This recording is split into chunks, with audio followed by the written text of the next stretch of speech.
और नूह के साथ साथ हरियाणा के 3 और शहरों में हिंसा हुई।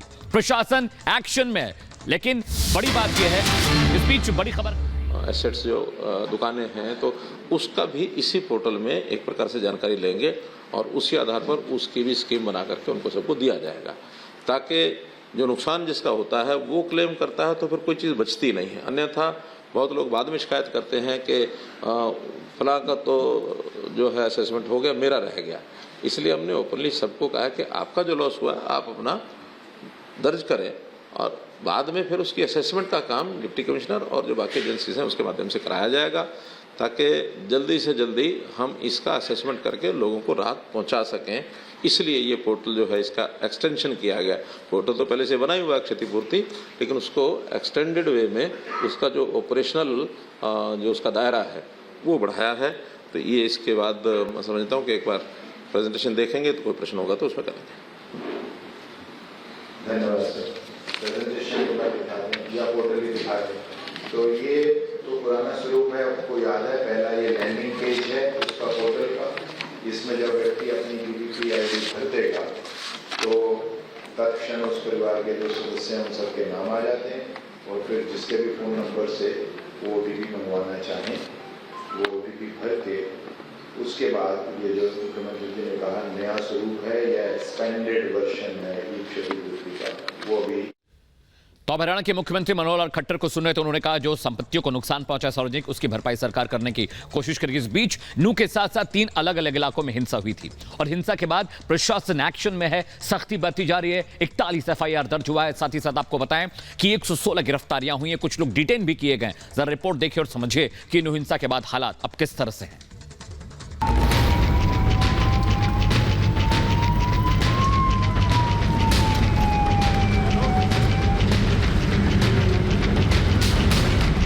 जो भी लोग इसमें दोषी पाए जाएंगे उनको पकड़ करके उनके खिलाफ सख्त से सख्त कार्रवाई की जाएगी।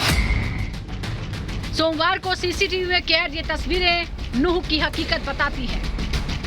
हरियाणा में आग की चिंगारी यहीं से उठी। उत्पातियों, उपद्रवियों, पत्थरबाजों और दंगाइयों ने कानून व्यवस्था को सीधे सीधे चुनौती दी। कहीं सड़क पर उतरकर बवाल किया, पत्थरबाजी की तो कहीं गाड़ियों और दुकानों को आग के हवाले कर दिया। देखते ही देखते हालात आउट ऑफ कंट्रोल हो गए। दंगाइयों का टारगेट पहले से सेट था, तैयारी पहले से पूरी थी। आए और सब तहस नहस करके आगे बढ़ गए। कुछ ही देर में हरियाणा के 3 शहर हिंसा की चपेट में आ गए। जिस तेजी से हालात बिगड़े उसी तेजी से खट्टर सरकार भी एक्शन में आई। अभी हालात सामान्य बताए जा रहे हैं। 100 से ज्यादा गिरफ्तारियां हो चुकी हैं। इस मामले में कई FIR भी दर्ज हुई है। हालांकि इस हिंसा की आग में झुलसकर 6 लोगों की जान चली गई। अभी तक की जानकारी में 6 लोगों की मृत्यु हुई है। 2 होमगार्ड के लोग हैं, 4 सिविलियंस हैं और अनेकों घायल हुए हैं। और पुलिस की जो 30 कंपनीज हरियाणा की और 20 अन्य कंपनी जो केंद्रीय सुरक्षा बलों की हमको मिली थी, जो षड्यंत्रकारी इस प्रकार से थे, जो दोषी लोग थे, उनको पकड़ा जा रहा है। उनके लिए सर्च ऑपरेशन भी किया गया है और जो लोग भागे हुए हैं उनको पकड़ने की कोशिश की जा रही है।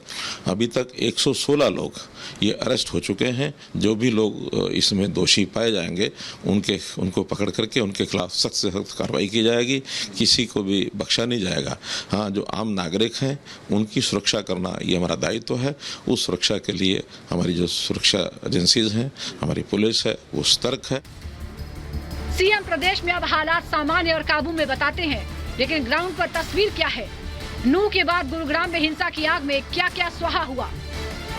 और यहाँ पर इसी तरह के से इस पूरे ढाबे को, यहाँ बताया जा रहा है एक ढाबा था जिसे देखकर आपको फिलहाल लग नहीं रहा होगा कि यहाँ कोई ढाबा था, यहाँ कोई ऐसी चीज थी या बड़ी संख्या में लोग खाने पीने के लिए आया करते थे। यहाँ पर आगजनी की गई है, सामान बिखरा हुआ है पूरा। यहाँ पर सभी पूरी चीज को, हर एक चीज को जला दिया गया है। फ्रिज है यहाँ पर, इसमें तोड़फोड़ की गई है। बताया जा रहा है कि यहाँ पर ढाबा भी था, साथ ही यहाँ कबाड़ी की दुकान भी थी और दोनों को ही टारगेट करके यहाँ आग लगाई गई है।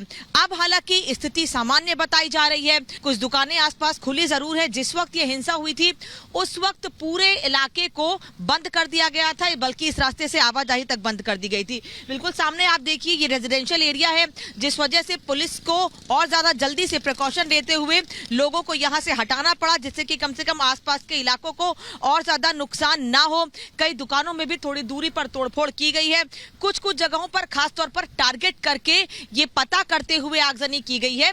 बताया जा रहा है कि नू हिंसा को लेकर इतना ज्यादा गुस्सा था इन लोगों में, इसीलिए यहाँ पर आग लगाई गई है। एक बार फिर यह तस्वीर देखिए कि कैसे ये पेपर यहाँ पड़ा हुआ है।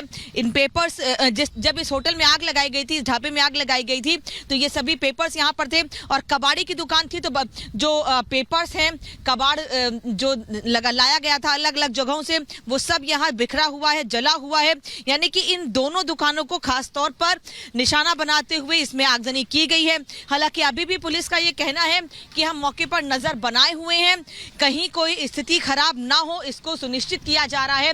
लेकिन जो तस्वीर गुरुग्राम से सामने आ रही है या फिर नू से सामने आ रही है, वो कई सवाल खड़े कर रही है कि आखिर जब नू में इस तरह से हिंसा भड़की थी और पता था कि गुरुग्राम तक हिंसा पहुंच सकती है, क्योंकि जब नू में हिंसा हुई थी उसके थोड़ी ही देर के बाद गुरुग्राम से भी कुछ इनपुट आने लगे थे कि गुरुग्राम में भी कुछ इसी तरह से हिंसा भड़क सकती है।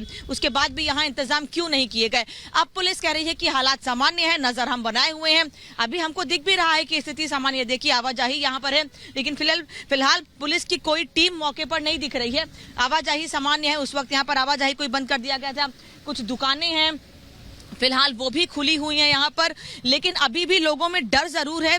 लोग ये कह रहे हैं कि कब क्या हो जाए हमें नहीं पता है, इसके लिए पुलिस बल यहाँ पर तैनात रहना चाहिए।